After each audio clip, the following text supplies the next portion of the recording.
Shut up and sit down.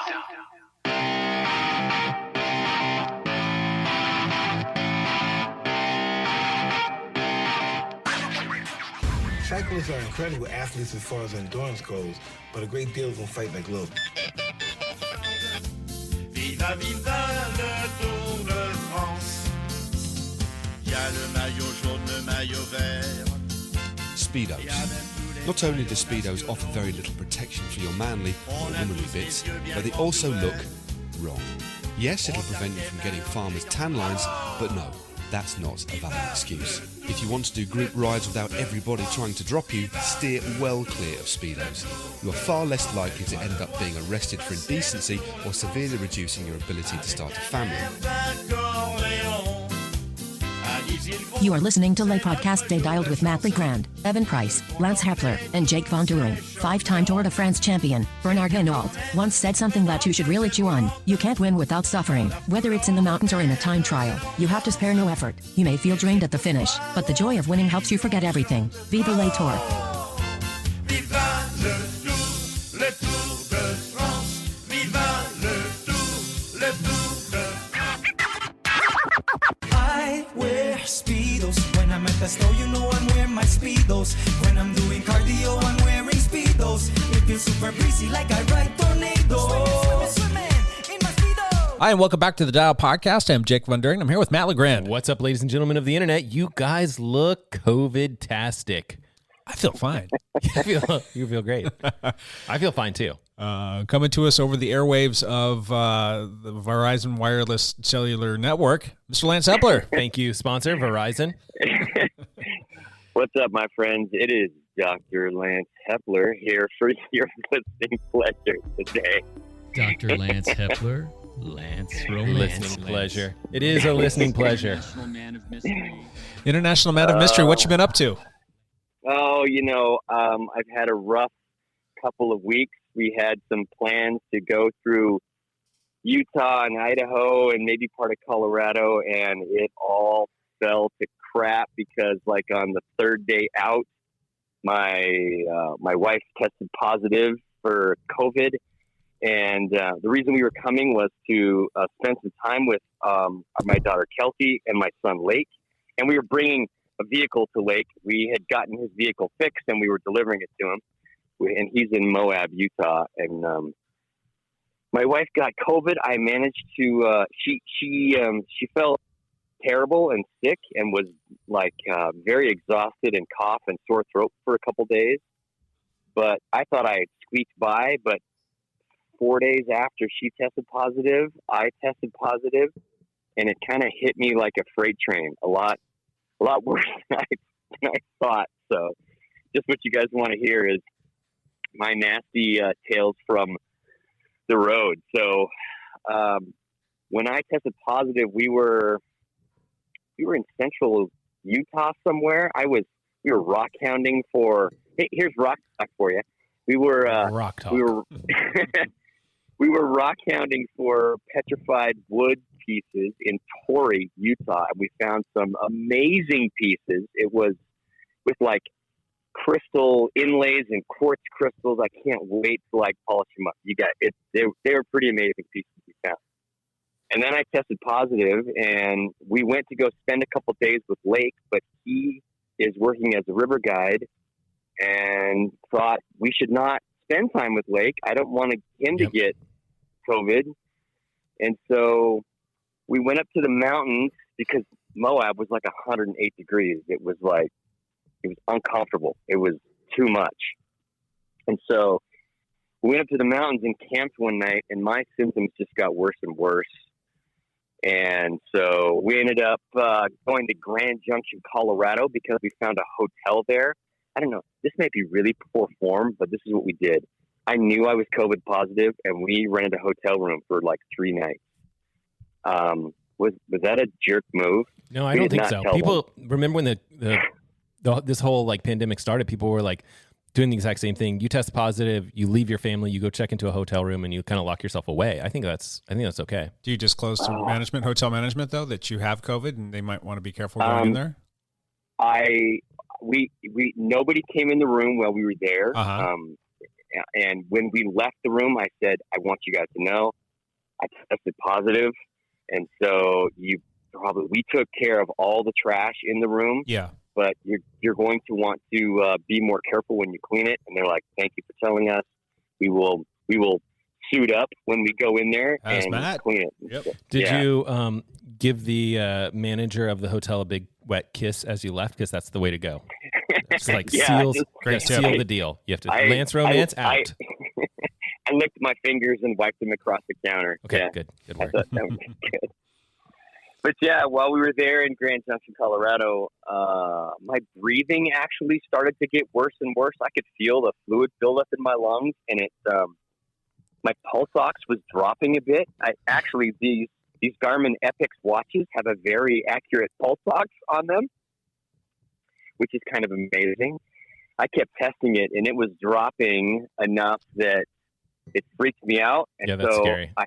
I had my wife take me to the hospital. I said, I need a chest film. I want to make sure that I'm not just going to fill up with fluid and, die in some stupid hotel in Grand Junction, Colorado. Did they do a chest X-ray?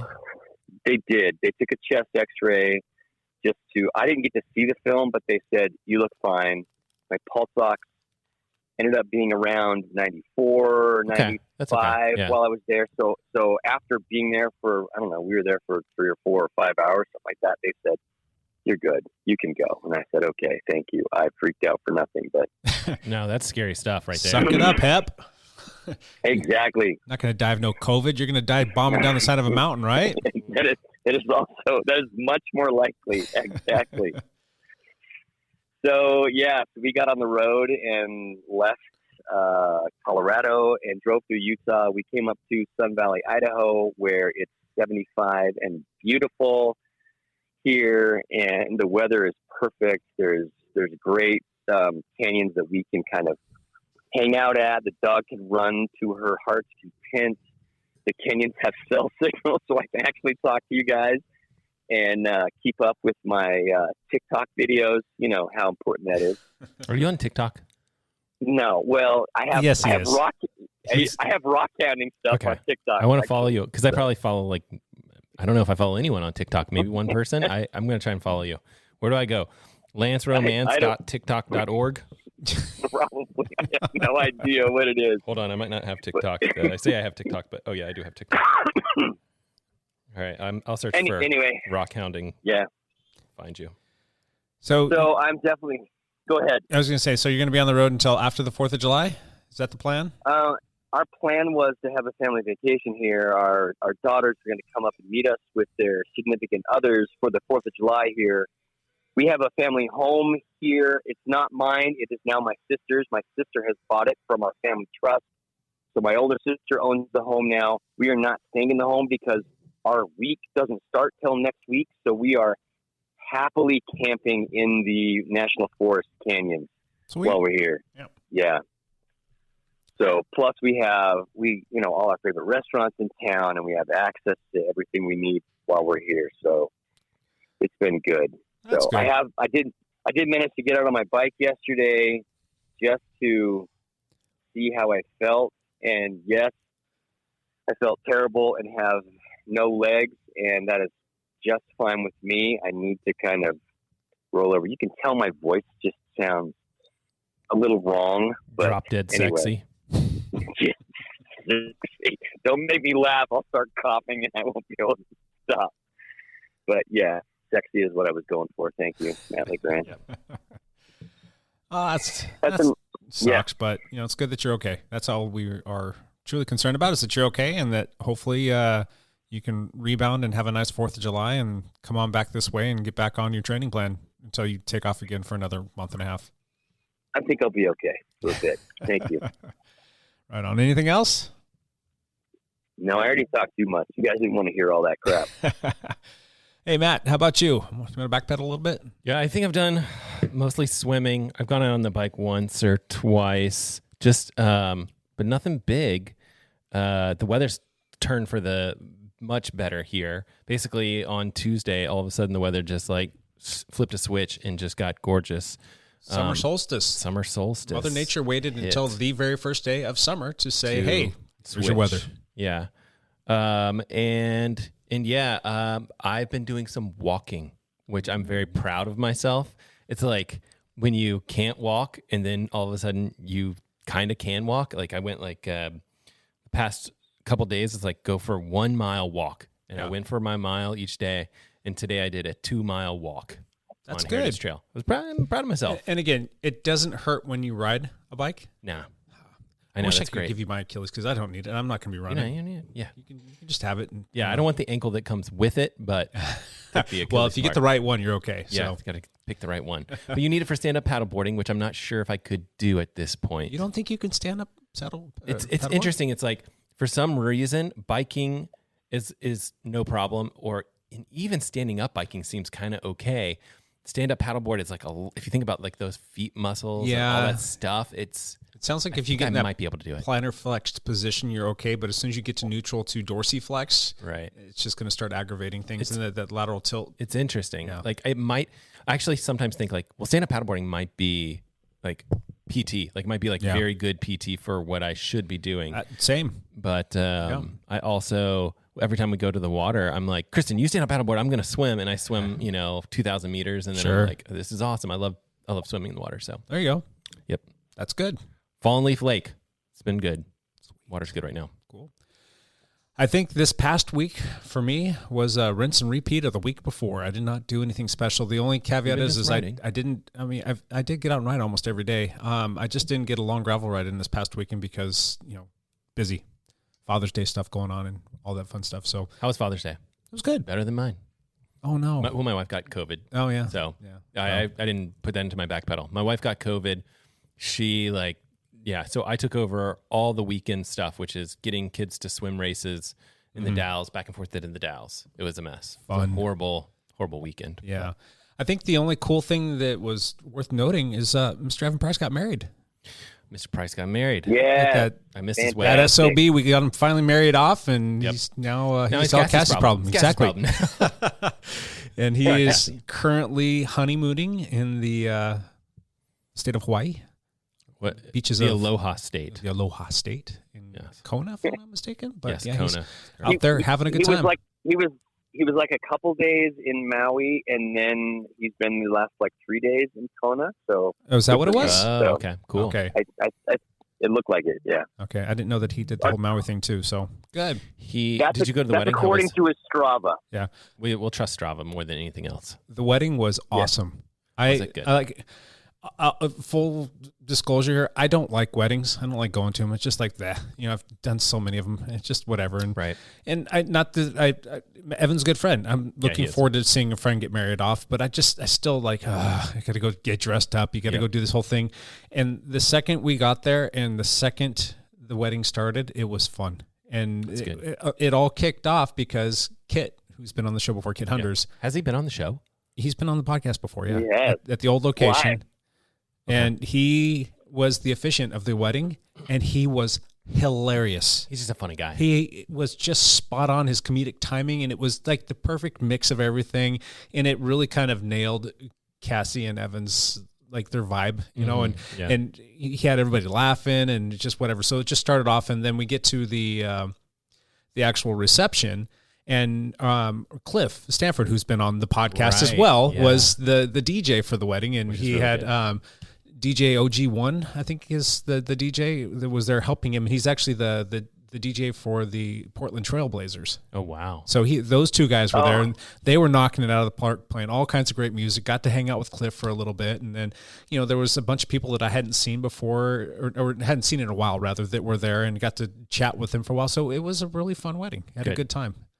Well, I'm glad you could represent the podcast. Yeah. It was funny because Josh Monda, who's been on the podcast as well, was supposed to be sitting at the table with us. And I believe you were supposed to be sitting at the table with us. And somebody else was supposed to be sitting at the table. And it was just me and my wife sitting at the table by herself. So I'm sorry. A friend of the podcast, Carlos, and his wife Colleen, ended up jumping over to our table because they were sitting at a table where they knew nobody, and so we got to have some cool conversations with them instead. We really wanted to go. We had babysitters, everything set up, and it was going to be a crazy weekend because we were doing this swim meet, and it was there was another birthday party, so it was the divide and conquer thing that this is what we do when you have parents of 3 kids and 3 different 1,000 things to do on a weekend. Sure. And then when Kristen bowed out, it was like all on me. Yep. And so there was no chance. And Hashtag I had no chance. life. It happens, dude. I know. So- It's frustrating. So, but it was a fun weekend, and moving on. Anyhow, we do hope you are having a good time, Evan. Hopefully you'll listen to this, and we will be speaking on your behalf today, I think. Yes. We've got some information that we're going to share for him. I'm doing your Tour de France picks for you, which is Speaking I've got some good picks. I've got Evan's picks. Great, fantastic picks for him. Actually, I could try and pick the worst picks possible, and his own picks would be worse, probably. So he has bad luck with Tour de France picks. So as we've alluded to in the past couple podcasts, this is going to be our Tour de France episode. We're going to talk about all things Tour de France. We're going to make some picks, and we are going to kind of poke fun at Evan's picks, I think. So what I'd like to do is just kind of talk about some of the major talking points here, and then I would like us each to pick our podium, and then we will pick a polka dot jersey. We will pick a green sprinters jersey, and we'll do our all around. And I don't know if you guys want to get into the white jersey of the best young rider, but I don't know if that really matters. I think we're all, yeah. We'll take a look. Does Pogacar still qualify for that based on his age? I think it's under 25, so pretty much it's his, but it will go to the next best rider. I don't know. Anyhow, I guess Vingegaard could be another, because he's super young, right? Yeah. So one of those guys. We always do a terrible job butchering names. I mean, I did. Pogacar, Pucci. I mean, that's, but is it Vingegaard or Vingegaard? I think it looks like Vingegaard. It's but it's pronounced Vingegaard. That's what I thought. Vingegaard, according to Johan Brunel. Yeah. But who knows? Learn that name, folks. If you don't know it, he is going to be a contender this year. So should be interesting to watch. We'll see. Hopefully. So, what do you guys have out there? What kind of news is out? I've got something that I think I can share right away. I just saw the headlines today that Wout has having some knee problems. Yep. And so that would affect some of our sprint kind of picks potentially. Originally his goal was to go for the sprint. But do you think that could be just like a cop-out just to make other people not think about him and for him to have an excuse to maybe pass on doing his national championship road race in the national championship time trial? I think if he's lying like that, I'll be disappointed. I mean, he could very well have a problem, but maybe just playing it out to be a little bit more than it actually is. I mean, that's a tactic in professional sports that people will say. Come on, people. I have more respect for you than that. The article said that he banged his knee on his handlebar, and because of that, it was giving him some issues, which really seems hokey, if you ask me. That's either not the right story, and he's worse than we think, or it is, hey, I just don't want to go waste myself at the Belgian National Championship for this jersey again. I want to save it for the Tour, so it seems more likely that's the case. Kind of did that a little bit with the cross world championships. I mean, he bowed out, not because of injury, just like I'm going to focus on other things. Yeah, so. but that's a real if he said that, that would be fine, right? But if he's like, oh, it's my knee, it's like, don't lie to us. Just tell us the truth. Now, I want to focus on the Tour. That would be fine. If you're not injured, is there any obligation on his behalf to go, even if it were with his own team, to go and represent and ride? And he just didn't want to go. He wants to focus on maybe. Here's my counter argument to you guys' theory. I think that he was going to race the time trial. Yeah, that's not going to take that much out of you. No, if it was even if it was like a 3-day, kind of mini tour thing, then that's a lot. Yeah. That's going to be a big effort, or like big climbing, types of stages and things. No, it's just a TT. I mean, maybe travel could take out more than the actual race itself. I don't think a time trial is really that difficult for him at his current fitness levels. I don't necessarily disagree. He already said he wasn't going to do the time trial. Oh, okay. He was just going to do the road race. Oh, okay. So I'm confused about that. I was thinking that it was the time trial that he was bowing out of. So I bet that it has to do with he's not injured. He has to defend his title, and so he just has to say he's injured. So I don't know. There's a lot of gamesmanship and a lot in play. Wout van Aert is a freaking cycling demigod. He can do whatever the hell he wants. Yeah. So that's the thing. if he Like, why would doesn't- he even lie Yeah. about it? Like, just be like, no, I'm not doing it. I'll do whatever I want to. I'm Wout Van Aert. Do what I want. I don't know. Well, I mean, that'll. Do you think there's any chance that we don't see him go? Because I mean, you had the likes of Rohan Dennis that didn't get selected to go on the Jumbo Visma team. Do you think if he's legitimately injured, do you think they'll yank him and put him Rohan in? Yeah, that would be. I mean, it's going to increase the chances of Roglic and Vingegaard having a better chance at winning the overall. It would help the team that way for sure. I don't know, because there's always the chance that they start him and see how he feels. Yeah. And he could, by the second week, be fine, right? True. Especially if it's kind of one of those knee bang things where it's like, yeah, you're going to have a week it's annoying, but after that, you'll be fine. Usually those things, it's like swelling goes down and you're good. Have you guys ever had that happen where your knee hits? Yeah, I've hit my knee. I've had my cleat came unclipped from the shoe. And my knee came up and it hit more of the stem, not the bars, and it got me square good right in the kneecap, and that was sore for a while. It was a little bit of a bone bruise, and it wasn't happy times. Yeah. I think I might even have a scar there still, but it is what it is.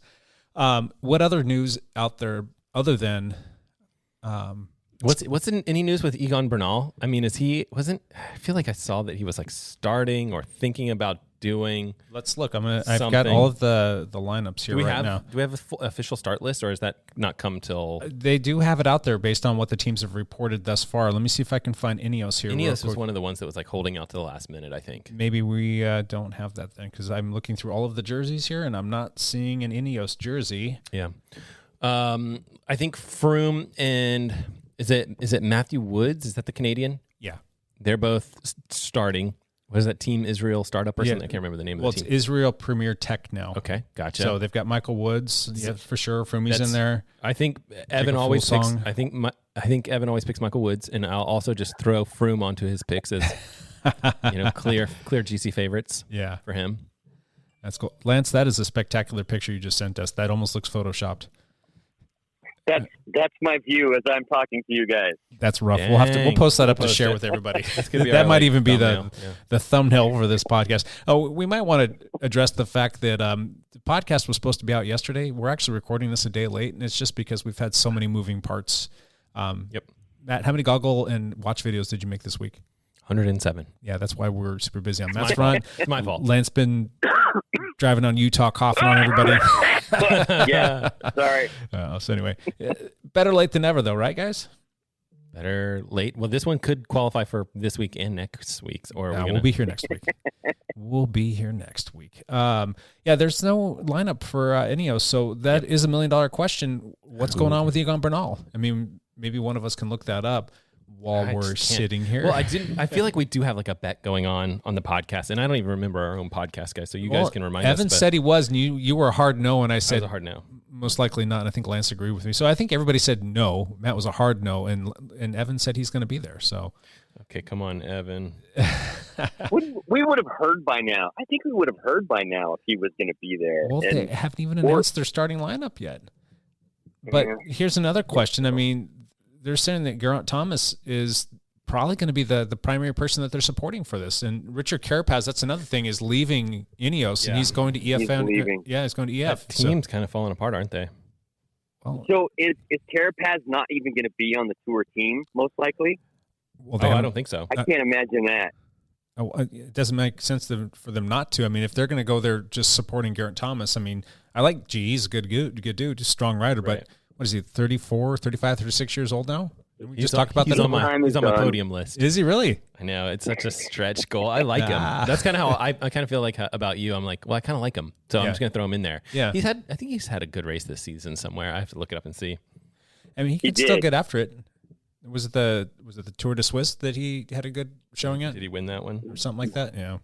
No, he won a stage or was second or something. He showed great legs on a couple stages and then pulled out with COVID or something. Oh, no.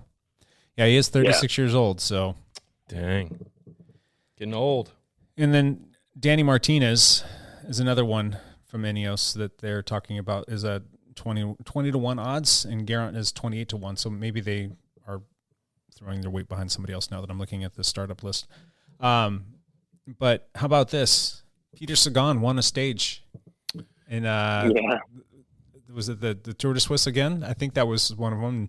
Everybody's applauding him, saying that he's back. I mean, I think maybe he's back in that race. But I feel like like the most interesting discussion that we'll have on this podcast today is the sprint stuff, because it's more open in a weird way. Does Peter Sagan win a stage in the Tour? I don't know. Is his team even on the invite list? He has to go. I believe so. It's like a rule. He has a personal rule that he has to go. He's looking fit though, looking strong, and he's got a good disposition about him. He's on Total Energies, and that team will be there. He will be there. He's going to be there racing. I'm not a big fan of that kit. It's not very attractive, but I digress. Did we lose Lance? I think we did. Man, his perfect spot that he found wasn't quite so perfect. I'll call him back right now. Everybody can listen to the phone ring while we're. Sorry, I adjusted my earbud and hung up on you. No, that's fair. Like you do. Yeah. All right. So, do you guys want to start doing some picks? Or is there anything else that's controversial out there that you want to talk about before we get into that? Do we know if Egan Bernal is going to be starting in the Tour yet? So many questions. I don't think he is. I mean, I don't think that they've officially announced, but I think Geraint Thomas is looking like the guy from that team to lead. And I think according to this, I think he did win the Tour de Suisse. So we'll see. Well, there was an article back on April 2nd saying that Bernal is going to skip the Grand Tours coming back from this injury, but there's nothing that's beyond that I can find that says definitively that he's not coming out. Well, because they haven't announced officially the teams. Yeah. And then here's another article saying that he could be cleared by the end of May to race by the end of May rather. But I don't think that doesn't touch on whether or not he's going to be. Even if we don't know if Evan or I won this bet, let's just assume that I won. Yeah. We'll get the soundbite on that one, and we'll come back to that next week. So yeah, we need to find the soundbite for that. Egan Bernal will win the Tour de France. Mark my words. Mark my words. Oh, here's another question. Cavendish is still off, but do you think that they bring him on last minute? Or I think that's a smart decision. I think that is a smart decision, even if he does nothing, which is kind of what I would think that we would all guess that he would do nothing this year. But we all thought that last year too. But I think they'd be silly to leave him off because he is attractive to sponsors. There'd be a lot of cameras on him, and there would be a lot of publicity for that team. But does that help or hinder the team? And if he does get the call, does he win a stage? I think he gets the call, and I don't think he wins a stage. Happy to eat my words on that one because I was so wrong last year. And he did so amazing last year. And he's actually doing great this season too. So he's had a few wins, and we all said he wouldn't. And he's in shape. He's in decent enough shape. He can finish the Tour. And he honestly, he should be in anyone's discussion for a green jersey. Although I'm saying that he's not going to even win a stage. So there. Now, I think when it comes to the green stage stuff, I think Evan said that Wout's not even going to win a stage. Did he know something? He did say that. Did he know something that we didn't? He's actually in close communication with Wout van Aert. I think they talk daily. Is Evan coaching? I want to say 11 p.m. Evan's time is morning for Wout. And so they just, they just touch base together and talk. But yeah, he said, what did Evan say? Wout wins nothing. Yeah. Yeah. It was, okay. It's official. He said that yesterday, and that was before the news came out about Wout. So, but I know he's got the insider information. So curious. Let's go through and start making some picks, boys. Okay, let's do it. What do you want to start with? Who's going to come in second place? Because I think we're all going to pick the same first place winner, unless somebody wants to go on a win. Not. You're not? No, I am. It's really hard to bet against Tadej Pogačar. Well, he is just on great form, great form. legs. He's got a great team. Yep. I mean, he's just hard to bet against. Holy cow! His only chance of losing is, there's some hard stages, right? There's cobble stage early on. The first week is going to be the hardest for him, I think. So he just needs to stick it out for that first week. But if he hurts himself, then that's that. Like, whammy on the cobbles or whatever it takes. And again, you guys say he's got a great team protecting him. I don't know that he has as good of a team as, the other options that are out there. Even, Team Ineos, Jumbo Visma, like those teams are just stellar, like insane. He might have a little bit of help on some of those like cobble stages and difficult stages, but I just think he needs to survive to get to the mountains. Yeah. We really haven't seen him run into any adversity on the roads. I mean, I think it was 2 years ago when he won the first tour. He had a mechanical, if I'm not mistaken. Something happened, and he fell behind like 2.5 minutes, and just every single day was like kind of clawing back. And then it was that last uphill time trial. He just blew the doors off the entire thing. I mean, he beat Roglic by what was like a minute and a half or something like that. I don't remember the time, but it was that was one of the best time trial finishes that we've ever seen. Kind of reminds you of, like old school Greg LeMond stuff. It was like 7 watts per kilogram for 20 minutes. Shut up. It was suspicious. So suspicious. That's hot. Wrong one. Don't be suspicious. Don't be suspicious. That's a hot take, Matt. It was a hot take. Don't be suspicious. Okay, so is he clean? I don't know. Wow. I don't think probably none of the top guys are clean. So think so? Well, I mean, by clean, do you mean like, what if they're taking something that's not officially banned? Then technically they're abiding by the rules. If that's the case, that's okay. But if they're taking something that's unknown. If it's unknown. Let's say it's some sort of like kind of lactate buffer thing that just eliminates lactic acid in your system. Yeah. And they're able to climb all day without getting tired. That you would say is clean because that's not breaking any rules. It's not against the rules. Not against the rules. It's kind of like EPO before they knew EPO was illegal. Yeah. Right. That's tough. I mean, morally, it's terrible. It's a dark area. Yeah, and dark gray. It will eventually come out because someone will eventually figure it out. And it'll be illegal immediately. And then if that's the case, then they look back and say, yes, he was definitively on it at that point in time, but it was not against the rules. Do you just put an asterisk behind his name and let him keep his? I don't know. His wins. I mean, it's a stretch that we're even talking about. We're just guessing, right? Yeah. This is all super, super speculative. But to ride the way that he does, and the watts per kilogram that he puts out for the duration of time that he puts out, they're almost unhuman. Doesn't look good. Yeah. I mean, we should be suspicious because of our history with the tour and cycling. Yeah. Humans in general. Yeah. And he's competitive with times in the past that have been very doped. So how about this question? If you take all of the greats, all of the multi-tour winners, all of the great stage or Grand Tour racers, and you had them all come to the race in their prime form and race against each other clean, how does he stack up? He's got to be up there. We don't know what clean means in that argument. I mean, we know that Lance Armstrong was a phenomenal athlete, and then the doping that he did was just like didn't hurt.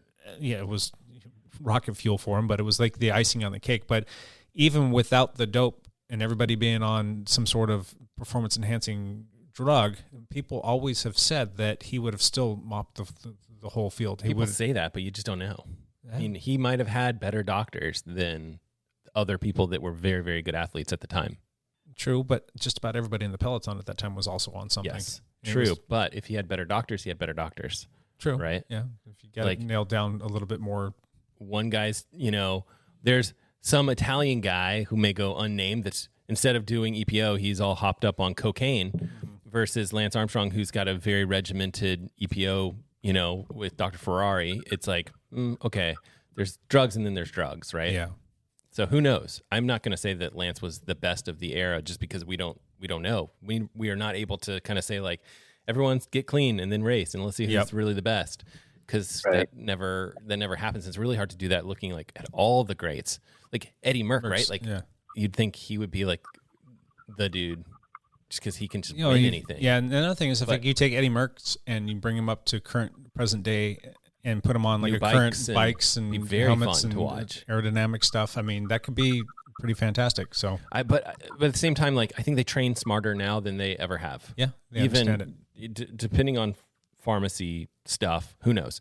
But it seems like they probably train smarter now than they ever have. So maybe you got to meet. I think that Pogacar or Pogačar, I think he is going to have to be mentioned in that because I think he's going to win a lot more tours.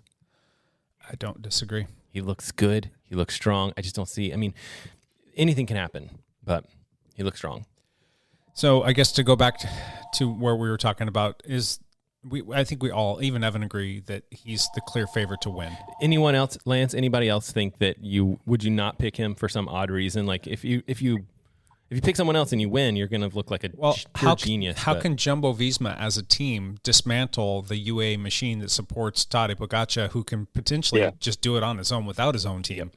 Here's what I think they need to do. I think it comes down to the first week. I think we need to be watching that week really closely because if you're Jumbo-Visma, you got to take it to him that first week. You got to isolate him from his team.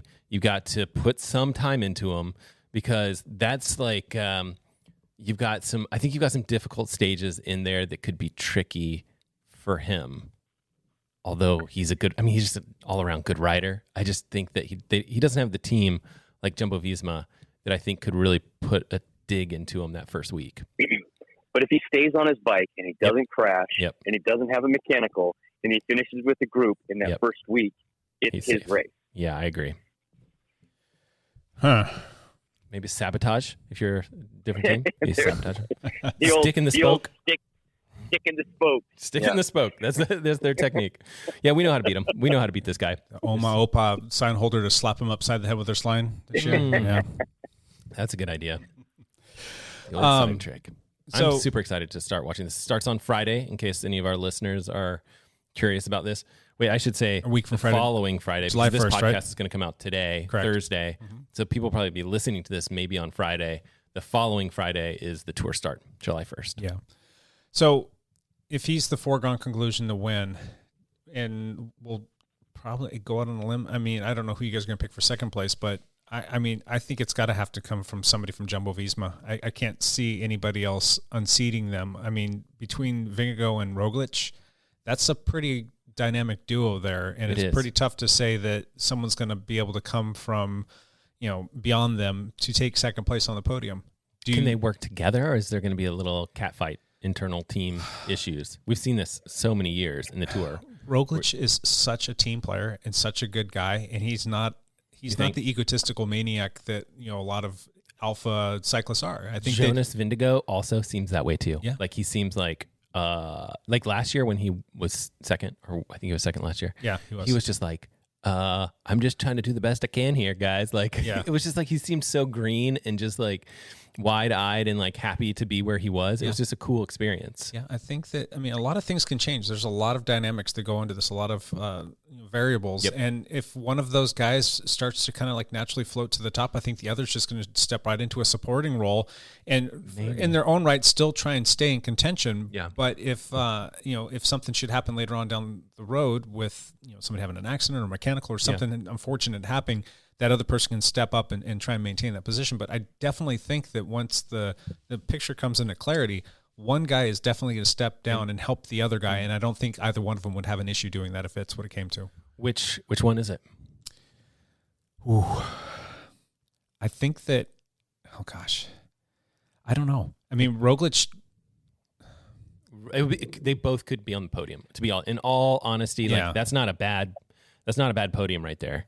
If you were to go with like Pogačar and either of those guys in either order, that's still like it's easy to foresee that happening. They're very, very strong athletes. What was the race that just happened? And those two guys came across was it the Dauphiné or was it the Tour de Suisse? It was the Dauphiné. Dauphiné. So Roglic won the Dauphiné, who was the overall GC winner. But the two of them basically dismantled the field on the final day, and they basically went across the line almost together. But I think Roglic let Jonas take the win. Yeah. Who was it that was doing Rochambeau for who got to take the win? I don't know. Was it them or was it somebody else? It was pretty funny because it was two teammates who were working together. They pretty much dismantled the field. They were coming across the finish line, and they did like a Rochambeau like before they crossed the finish line, and the winner like just got to put their wheel just ever so slightly ahead of the next guy, and he got the win. So I can't remember if it was those two or not. But anyway, the two of them pretty much took it apart, and Roglic let him have the win. So Roglic never actually won a stage, but he won the overall GC, and they both supported each other quite well. I don't know, and this kind of goes back to last week's podcast. Like, did you take the youth with the untapped talent and potential, or you take the experience of a good, solid racer that's one of the best in the world? I do like Evan's point of them being similar in like amount of time riding as a pro cyclist, because Roglic came from downhill skiing. Yep. So he's just starting late into cycling. So I don't know that you can really say youth versus experience, because experience might not be there for either of them, but youth is definitely there for Vindigo. So we'll see. Roglic has got quite a few tours under his belt now, though. That's true. He's probably done more grand tours. Yeah. I don't know. Who would you guys pick out of those two?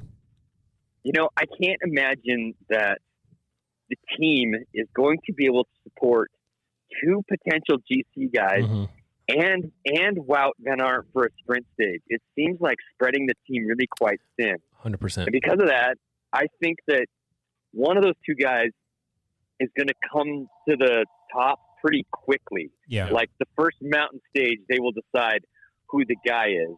And my suspicion is that it's going to be Roglic because of his history. So I think it'll be Roglic who ends up second. Okay. All right, I'm going to go the complete opposite direction from Lance and say that, this is more fun this way. So I agree with you. Team spread too thin, especially, I mean, things change drastically if Wout doesn't even start, right? Because then you've got an additional support, someone from Rohan Dennis or someone like that. But I think that the team starts with Roglic as their guy, as their key guy, and something starts to slip, and all of a sudden it's Jonas, Vindigo, and that's their final guy by the end of the tour. That's kind of what they did last year, isn't it? I think this is going to be, yes, it is it's exactly what they later did in the whole race, but yeah, well, okay, so Roglic crashed out, and I think that something like that could happen again for sure. But I also just think that Vindigo will come around, especially later in the tour. And I also I think the team's going to recognize, like, yep, this is the guy, and I think they'll support him better than they did last year. Last year was we don't have our GC anymore. This year is like, well, we have two GCs, and we're going to see how it goes on the road. But I think the team is basically going to say, Roglic, first week we're backing you, and then we see how things go as we start to get into some mountains. So interesting. We'll see. All right. How about some green talk? Wait, you didn't pick your.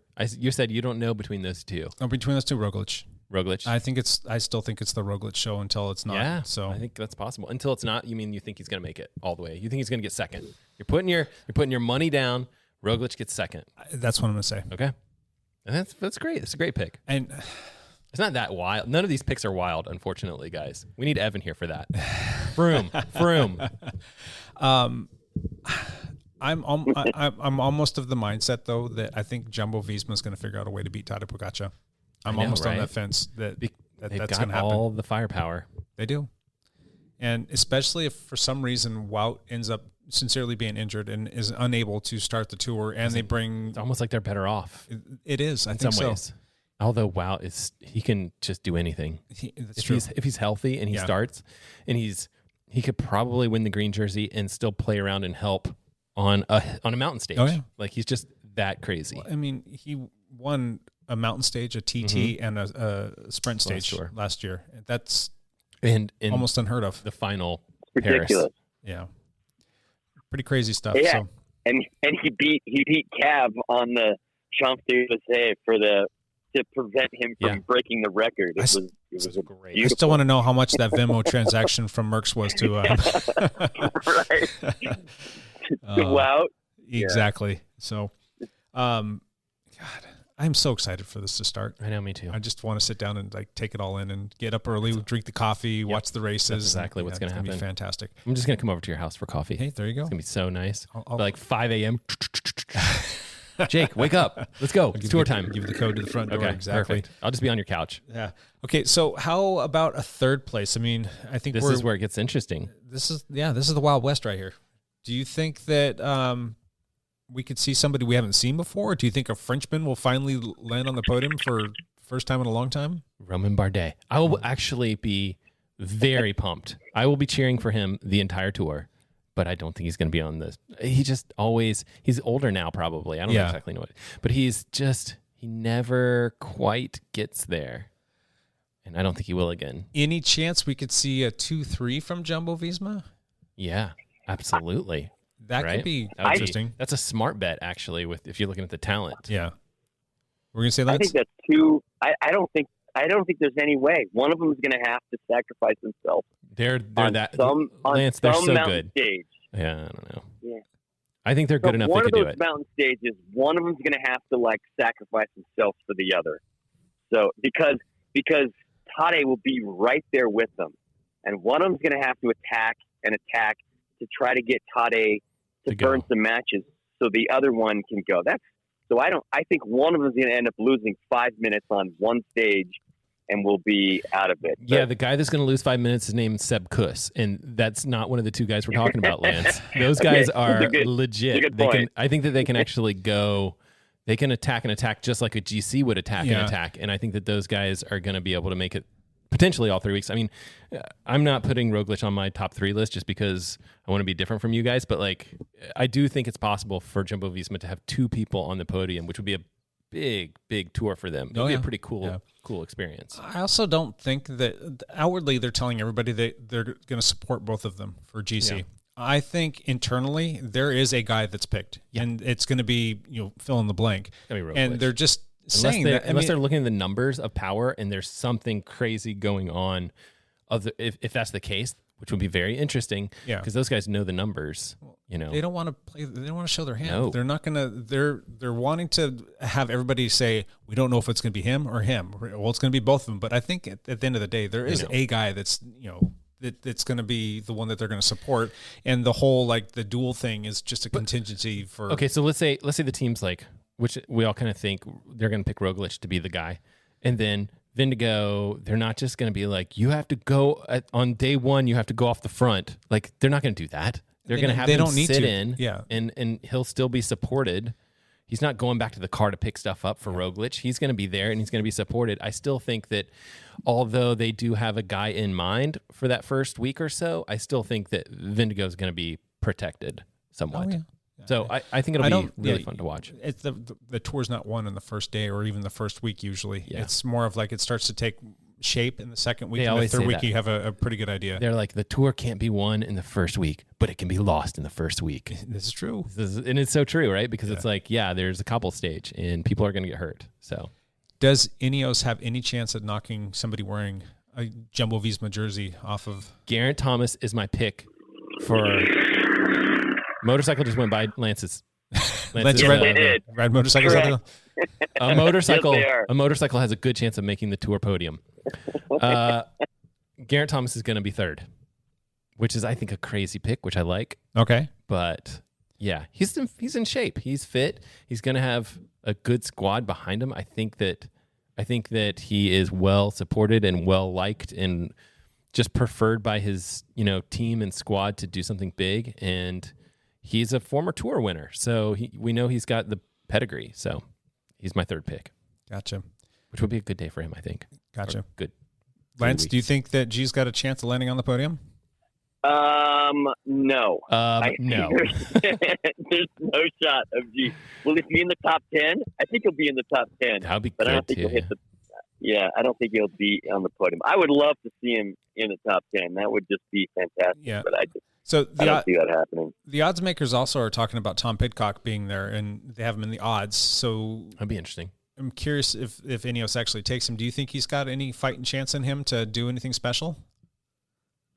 Maybe a polka dot jersey, or maybe, I don't know if he's quite slight enough to be a polka dot, but maybe a stage or 2 win. Yes. Yeah. Exactly. That kind of thing is what I would expect. I wouldn't expect a jersey of any kind. Sure.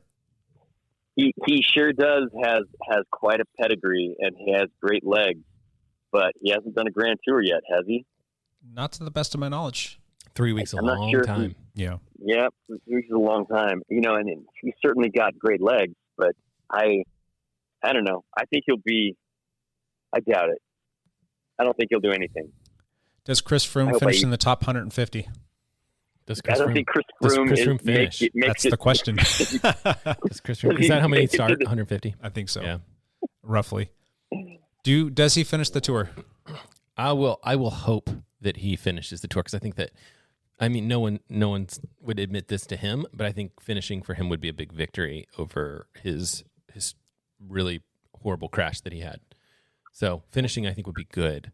I don't know if that's good enough for him. If it's not good enough for him, he'll just drop. I don't know. Yeah, in the past couple of months, he came out and said that this is the first time since the accident that nothing hurts, that everything feels good. I think he did pull out of the last race. Was it the Dauphiné or the Swiss?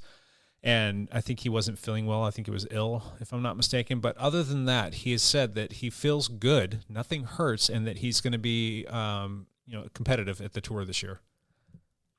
Do you think he's soft? Do you think he throws the towel in too easy? Do you think that he's done and washed up? And if he doesn't finish the Tour, do you think he calls it a career? He should. I don't know. I mean, when you're fit, it's hard to like throw in the towel. If he's saying he's fit, he's probably fit. I don't know. Well, that's what he's saying. And nothing's broken right now. And if he goes to the Tour and he can't hang, you'd have to say that, well, you've had 3-4 years now to kind of round yourself back into shape. And I think there's still money to be had. He's probably you can get appearance fees all over the place. There's still money to be had. So I don't know that he would officially retire just because he doesn't finish the Tour. Now these odds makers also have Carapaz in there. So I'm curious whether or not. Yeah, he would be high up on the list, but he's having some problems, I think, with his team. And Lance, correct me if I'm wrong. I think he's in a big dispute with the team and stuff, and he's going to go on. Is that right? Am I wrong about that? He's already signed a contract, or he's already committed to go to a different team at the end of the season. So he is leaving. Carapaz is leaving Ineos. He was on Ineos, right? Yeah, he's going to go to EF. He is going to EF. Yep. Gotcha. So obviously, there's going to be some. He's done this before, He did this. He did this to. What was the Spanish team he was on with Movistar? The little guy. Yeah, he was on Movistar. He did the same thing. Yeah. He committed to Ineos before the season was over, and he kind of shot himself in the foot, and here he is doing it again. So gotcha. Go figure. Now, I am finding an Ineos roster here now. Oh, really? Yeah, we've got Pidcock in there, G, Filippo Ganna, Adam Yates. I think G's going to be there. Oh, well, Adam Yates is definitely. I mean, the rest of the guys are, you've got the Martinez. You guys think Adam Yates could be third? I think he could be on the podium. He could be. He had a great spring. Yeah. Well, I don't know. There's too many questions. Want to watch the race. Do you guys want to pick green jerseys real quick? I think we should do that. Okay. I think that the green jerseys are super interesting. I'm going to throw out a couple names and we can all kind of put our 2 cents in. Cavendish, no way, right? None of us are going to pick him except for Evan. We're putting him down for Evan since Evan's not here to pick his Tour people. We're going to put Cavendish down, and if that happens, if he happens to win again, then Evan wins a nice cold beer. Okay, but not happening. Oh wait, he's not even on the roster. No, but they could still put him on the roster. They could slot him in there. So, they could. That's still Evan's pick, even though he's not on the roster. Sorry, Evan, you're not here. Caleb Ewan. I think he can win a lot of stages. Yeah. Is he healthy? He's healthy, right? He's healthy. And he's looking strong right now. But, I mean, he just seems to have bad luck. I think he's a little squirrely when he gets to sprints, and it seems like he always finds a way to hit the deck. I always feel like he sprints with his head down. I'm like, you gotta look where you're going, buddy. And he's throwing bows, and he's all over the place, and he always finds himself hitting the deck. I just don't think he's gonna find the green jersey. I mean, I don't know. I'm gonna say no on him. Okay, he'll win. I like that. He'll win a stage or two. I don't think that's much beyond that. So. All right, let me throw another name out there. Michael Matthews. I'm going to put him down for my green jersey. You think so? Huh? I don't know.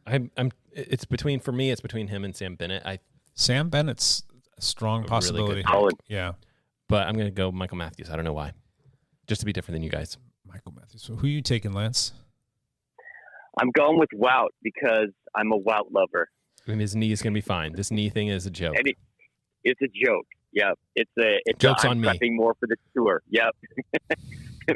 I'm prepping more for the tour, and forget you guys. I'm going to win green. I'm going with Wout. Gotcha. I'm going to have to go with Wout too. I like him Good so pick. much as a cyclist, and unfortunately, I think he's the favorite. But what about an MVP? Is MVP going to be making a splash there at all? Do you think he's got? I think he's going to do the same thing he did last year. I think he'll win when he wants to win because he's really, really good. Yeah. I think he'll win a couple of stages, and then I think he'll bow out. I don't think he likes 3-week things. I mean, he wants to do different stuff. He seems like he's like, I want to go do some mountain biking. I don't know what he's up to, but I think he wants to do something else besides 3-week tour. Gotcha. But this year, there's nothing else to go to. Last year, he went to the Olympics, so Okay. there was a big reason for him to bow out. Side bet. And this year, yeah. Lance. I bet he bows out. What do you bet? You gonna bet? Okay, You gonna I'm take that in bet? because I All think right, cool. I'll take that bet. Perfect. I love it. What are we betting on? You don't drink beer, so 10 love bucks. Ooh, bucks. What the Love heck is- bucks. I don't even know what that is. I'm kind of scared right now. We'll have to find out what a love buck is. All right. Yeah, there's a bunch of names out there. Jasper Philipsen from Alpecin Dunnick. He's had a pretty good spring, right? Crickets? Anyone? I don't know. No He's idea. actually the top ranked sprinter right now based on their ranking system that they use for determining who the best sprinters are right now, the PCS sprinter ranking. You've got Alexander Kristoff, you've got Dylan Groenewegen, Danny Van Poppel, Cam Lewing, Wout van Aert, Michael Matthews is up there. They got Peter Sagan that's in the top 15. Did we ask if we thought Peter Sagan was going to win a stage? Did we already put that out to our podcast crew? Lance, Peter Sagan wins the stage or no? No chance. Zero? He doesn't even finish the tour. Yeah, Doesn't finish zero. the tour. Zero stage wins. I'm going to say He's one. gonna get- You say He's he gonna wins get one? Yeah, I'm a homer. Okay. I like me some Peter Sagan. He's a good dude. Yeah. I'll say I don't know. I'm going to say part of me feels like he's kind of done with cycling, and part of me is like he wants another victory. The last 2 years, he's just been off. I don't think it's because he's getting older. I just think he was off, and I think he was sick. He got COVID. The whole cycling schedule I think he got COVID like 18 times. That sounds about right. He got it several times. He's Yeah. big on the COVID. I'll say that he wins a stage. I'm going to agree with that. Yeah, and for me, my gut feeling is it'll be a little bit more of a mixed stage, probably like mid tour as opposed to early the first week. I think the first week is going to be won by some of the bigger, speedier dudes. Caleb Ewan, actually, for example. Yeah. So yeah, I'm going to say that he does win, but I'm going with I'm going to go with Mr. Wout van Aert. Who did Evan pick for the sprinter? Mark Cavendish. Cav. Was it Cav? Who's not even going to the tour? He didn't pick anyone. So we're assigning him Cav. We're assigning him Cav. He's all yours.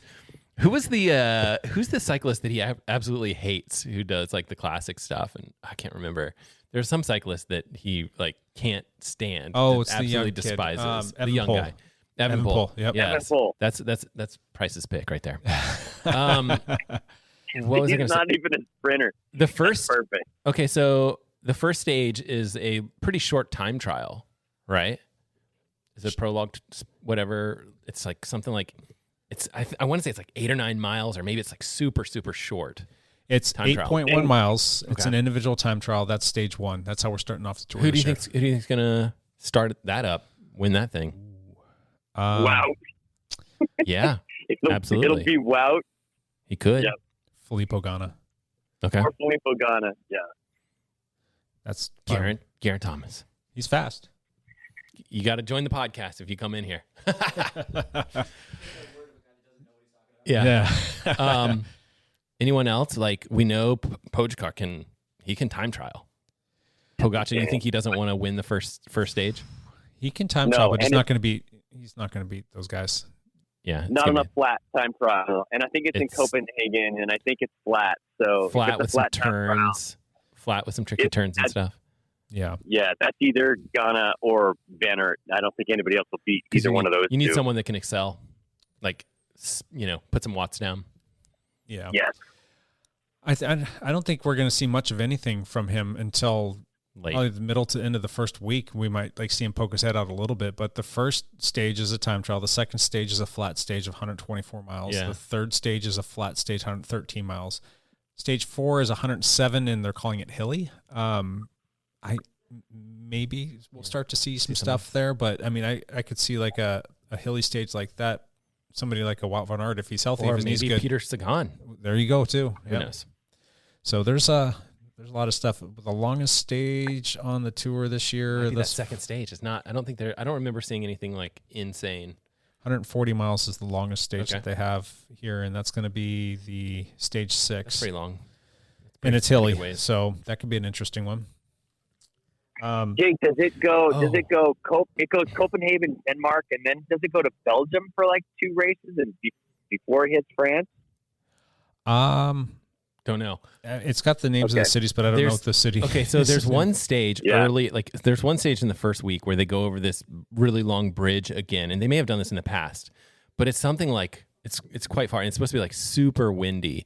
And so they're expecting like the peloton to just get blown to bits during this like bridge crossing. Tacks and some echelons and yeah. And so maybe that's a spot where like that's if you're Jumbo Visma, right? Like what do you do? Like that's where you can put time into Pogačar. I mean, in my opinion, like there's like team differences there. You send someone up like Rohan Dennis and you just like, hey, you're going to pull the team. We need to break away. We need to have a separate. We need to wait for him to slip up or something, and then we need to put a surge into the different wind types and see what we can have.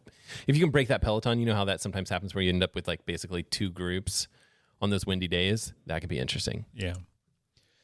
Everyone's gonna be looking for it, but still, it'll be fun to watch. Yep.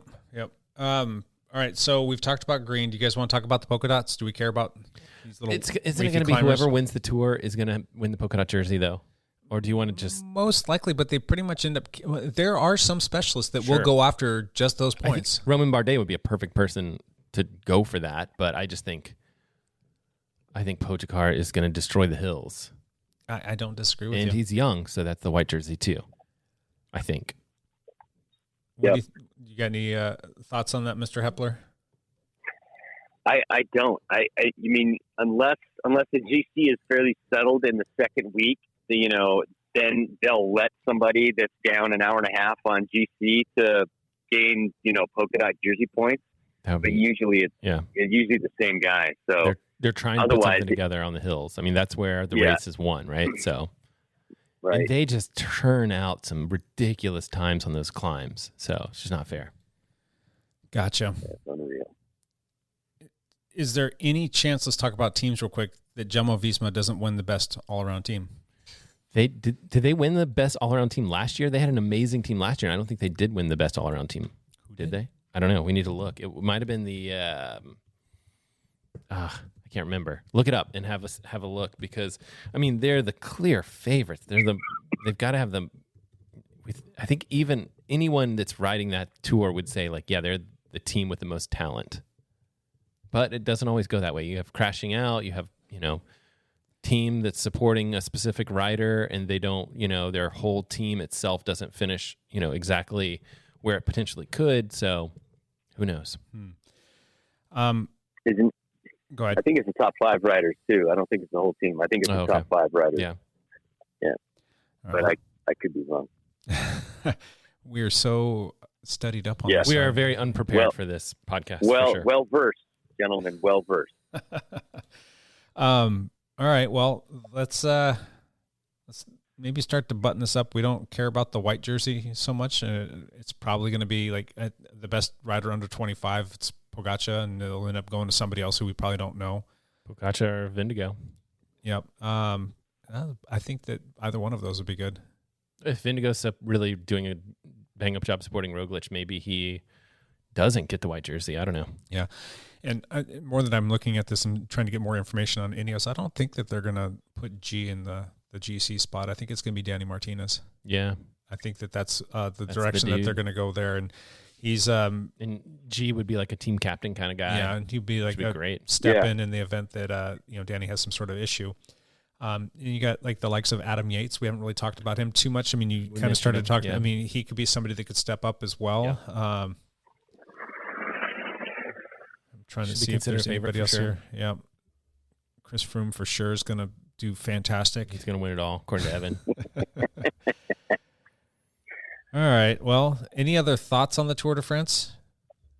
It's interesting. I think the youngest rider jersey is kind of a moot point nowadays. Yeah. I think they brought that around because usually it was 30-year-olds that would win the Tour, people that had a decade of experience to win these long stage races. But in the last few years with Bernal and Pogačar and these guys that just come in as youngsters, they're 21-year-olds and winning the Tour have kind of thrown that on its head. So I don't think it really holds much water nowadays. They could change it to 21, and I think it would be interesting. Yeah, do we need to lower 21. That threshold, that age threshold down to 21 would be good? I honestly think like guys like Pogačar would be like, yeah, okay, that's fine. Like he's fine. He's got enough jerseys. Lance, how are you gonna watch the Tour from the road? I have good enough signal that I can watch live on my. You're gonna make your wife drive. NBC. Yeah, but I'll be in.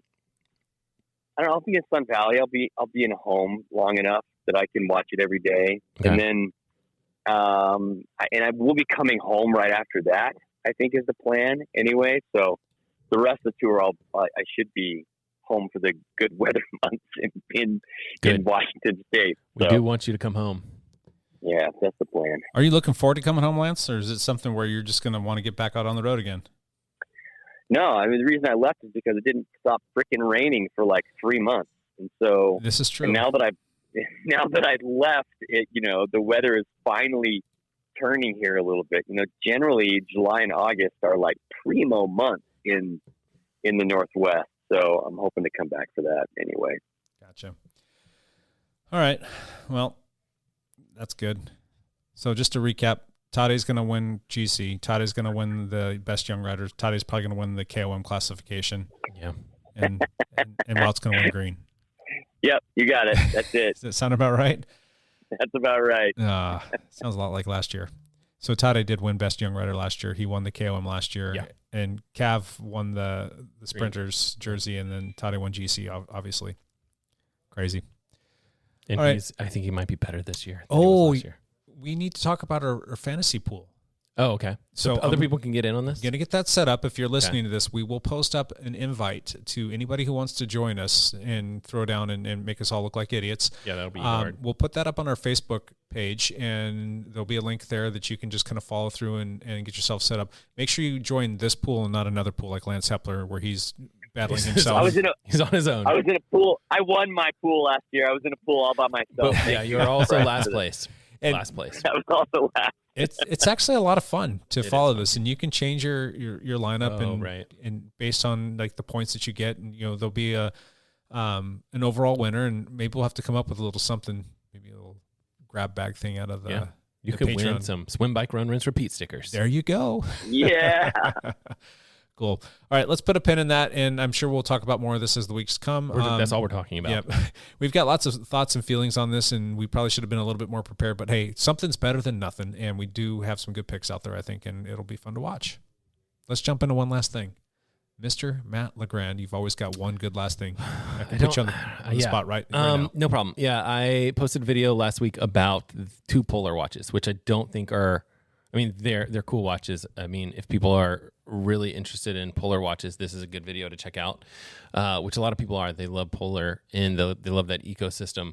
But I think more of this crowd would be interested in the video from before where we talk about the solar new bike computer from Garmin, the Edge 1040 Solar, which we also kind of briefly touched on 2 weeks ago.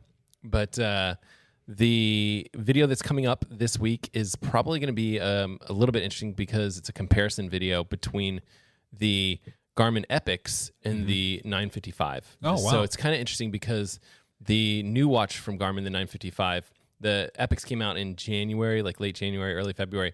The new watch from Garmin, the 955, actually is cheaper and has a couple of different software features that the Epix doesn't have at all. So it's like you're paying twice as much for this watch, and this other watch over here has more features on it. Like you feel like you might be getting ripped off there from Garmin. Can we ask what features those might be, or do we need to watch the video? No, you have to watch the video. No, you will, but you will. No. So there's something called morning report where when you wake up, it's looked at your sleep and it's looked at your some other thing, heart rate variability, which is your HRV score, which is kind of like one of the big things that the Whoop stuff did. And so they've honed the HRV stuff on the 955 and sleep score stuff, and they've done some other things too. So it'll give you a whole bunch of things. It'll talk about the weather. It'll tell you about what your scheduled workout is for the day. It'll go through all these different things, and it'll give you what they call like a training readiness score, which is direct competition for Whoop, right? All that stuff doesn't exist on the Epix or Phoenix yet. This like morning report, and then all those little items that I mentioned, heart rate variability, all those things are also things that you can kind of check out through widgets or whatever as well, that are not on the Epix or Phoenix watches yet. And I say yet because it's a firmware update away, isn't it? It's gotta be, right? I mean, so I talked to Garmin and they're like, we're not talking about our plans officially, but they are. Yeah, you have to. You have to bring that stuff back over to the Phoenix and the Epix. It makes no sense otherwise. Do you think they stand a chance to go toe-to-toe with Apple if Apple can figure out their battery issues? I think that's going to be I think it'll be interesting because I think Apple will, in October, will release a watch that goes, 2 or 3 days, as opposed to like not even making it one day. And then all of a sudden, I think people are going to have to make a little bit more of a tricky decision because you've got a watch that can maybe do some longer triathlons with it. And it's going to have some good software features, and it's going to be okay on some of the sports features. Garmin's still going to have some advantages. And then even with like something like the Epix, you're still getting like 6 or 7 days. Yeah. Is that what you're getting? Yeah. Which is probably twice as long as something you get from the Apple. But the Apple Watch is also half the price. So I think that it's going to be a similar market to what it is now. There's going to just people that are just like, I'm going to get the Apple Watch. No, they want a smart watch. Whereas there's more, there's another group of people that want like, a watch that can go the distance, can go 30 hours of GPS like your Epix can. And those people are not going to get the Apple Watch. Yeah. So I think it's going to be more competitive, but I also think that that line in the sand about who buys what watch is going to be kind of the same. Gotcha. So that's my theory, but we'll find out what happens in October.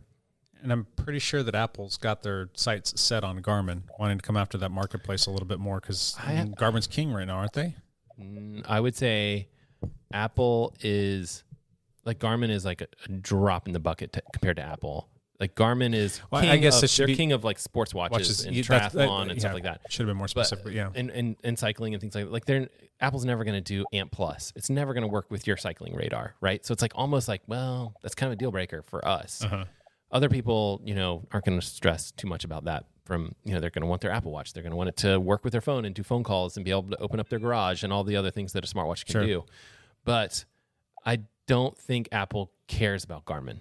I would love to make a video specifically about this topic because I want to kind of compare the Epix to like the Apple Watch, but all these videos take so much time to make. You know how it is. But yeah, so it's interesting to me. Like, Apple could just like look for some change in their couch and buy Garmin, the entire company. They're just like, Apple is so massive compared to Garmin. I don't think that they're worried about Garmin. I think that someone from Apple might be like, hey, if we spend the next 30 minutes tweaking some software and make a slightly adjusted version, we can completely obliterate this Garmin company. And someone from Apple might be like, all right, let's try it, So that's what you would fear, is that Apple would come out with a more sports-specific watch in addition to their normal Series 8 watch that would hurt Garmin. If it's potentially that easy for them, why haven't they done it already? Because they make so much money from everything else, they don't need to. It's their marketplace that they're going after is much more general public. The market for Garmin is, and it's not small. It's just not massive. It's more niche. Yeah, it's very niche. It's like people that, how many people do triathlons? Apple doesn't care about I mean, they care enough they did a software update recently. Well, they are doing a software update currently where they are going to increase the feature set of their little triathlon mode on the Apple Watch. Mm-hmm. So they are paying attention to it. I do think that they could this fall make a sports edition of the, Apple Watch, and that would be a direct attack towards Garmin. Gotcha. Now, that's my theory. Apple's not coming after Garmin per what you just said. Would Garmin come after Apple? Would they try and take a bite out of anything that they've got going on? And what would you like to see from them? Well, Apple is so massive that it's a fashion piece in the general public, don't you think? And Garmin, I think, recognizes that, and they're starting to make square watches.